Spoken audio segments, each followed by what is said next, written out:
So Copa del রেতে আমরা 120 minute খেলি আর super কোপাতে পেনাল্টিতে যায় খেলা। ভাই এই টিমটা অনেক প্যারা দিতেছে।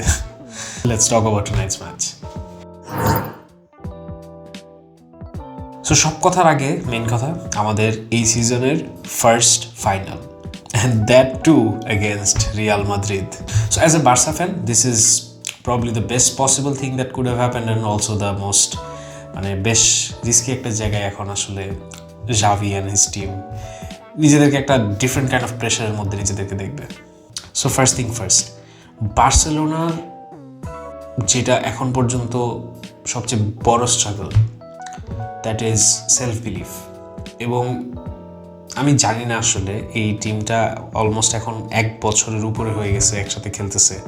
হ্যাঁ, এই বছর কিছু নতুন চেঞ্জেস আসছে, কিছু এডিশন আসছে, which should have made the team even better and if anything more confident. But আমার কাছে মনে হচ্ছে যে দ্য মেন্টাল ব্লকেজ এখনও কেন এই প্লেয়ারগুলা ফিক্স করতে পারতেছে না, আমি জানি না। এটা নিয়ে এই জন্য বলতেছি বিকজ আজকের ম্যাচটা যদি কেউ দেখে থাকেন, you will be able to tell the first half. এবং বার্সা ম্যাচগুলো আমি রিভিউ আসলে এখন এইভাবেই দিতেছি, এই 20 মিনিট, ওই 30 মিনিট, প্রথম half, second half, it's not a proper 90 minutes of consistent game playing. And আজকে আমি বলবো Barca has played the most tiki-taka form of football that I have seen, or proper fluid tiki-taka, মানে passing not just for the sake of keeping possession, meaningful vertical passing and creating opportunities after opportunities, playing the long balls when required. সব মিলে অনেক ভালো একটা synergy ছিল, creating some amazing chances. And মানে আমি আসলে frustrated এই জন্য because this team shows so much promise in every single match day, but it's not happening পুরো 90 মিনিটস ধরে। অ্যান্ড পজিটিভের দিক থেকে there are so many positives that you can look into. Gavi, Pedri, de Jong যেভাবে মিডফিল্ডে play করতেছে, de Jong যেভাবে ওর pseudo Busquets পজিশনটাকে মানে ডে বাই ডে নিজেকে ওইখানে ফিল ইন করতেছে properly. There are a lot of positives. Lewandowski scoring goals, even though probably today Lewandowski was probably the worst footballer in the first half.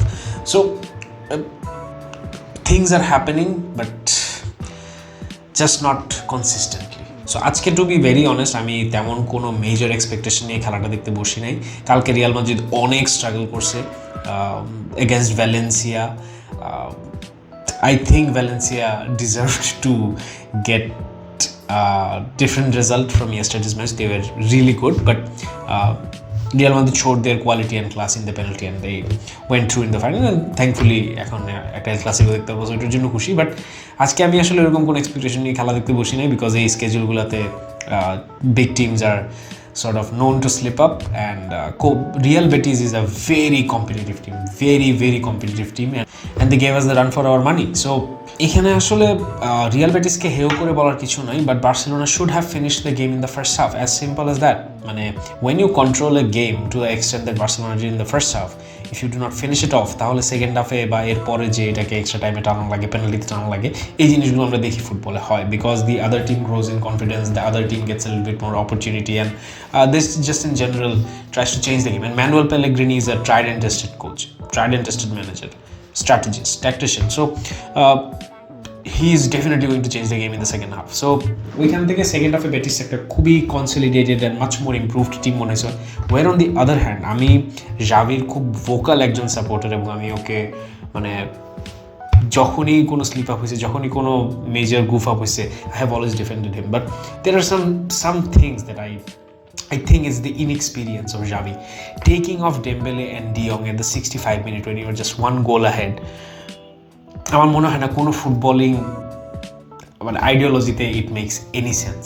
মানে আমি যদি in fact player injury reserve করা ফাইনালে খেলতে হবে ওই মেন্টালিটিও বলি, you do not do that when you are just one goal up.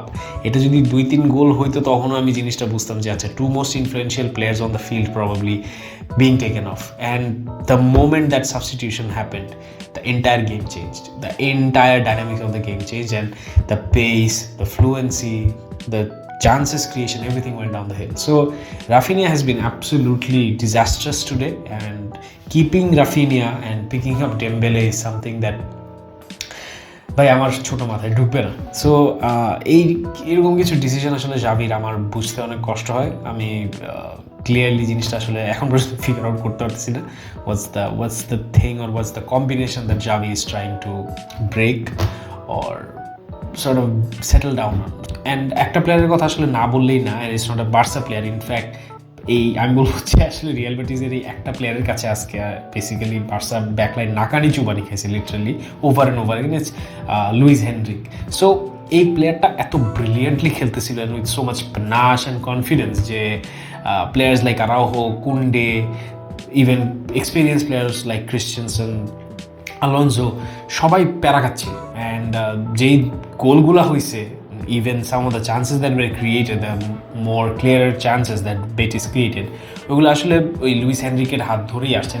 This guy played some tremendous football, মানে ব্রিলিয়ান্ট। লাস্টের মানে এক্সট্রা টাইমে ওর হ্যামস্ট্রিংয়ে ইঞ্জুরি নিয়েও কতক্ষণ খেলছে, তাও হি was very menacing.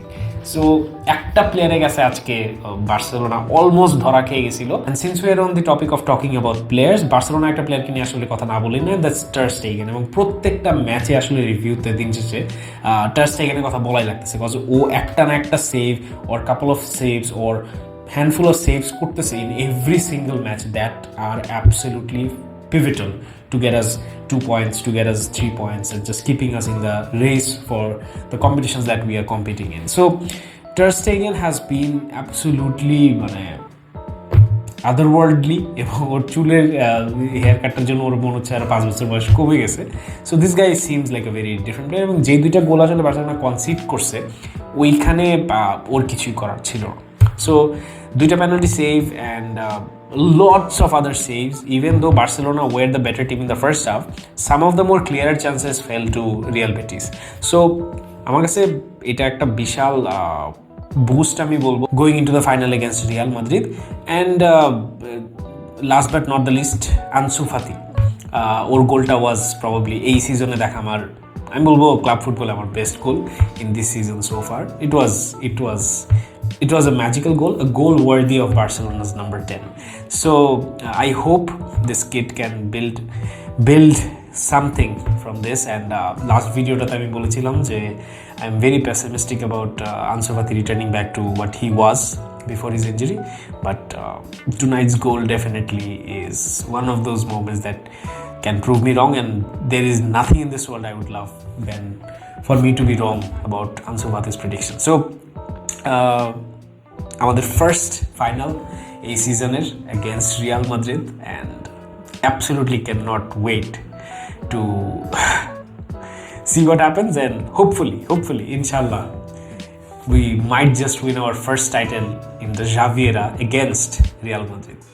So we'll talk about that and see you after the final. Vizca el Barça.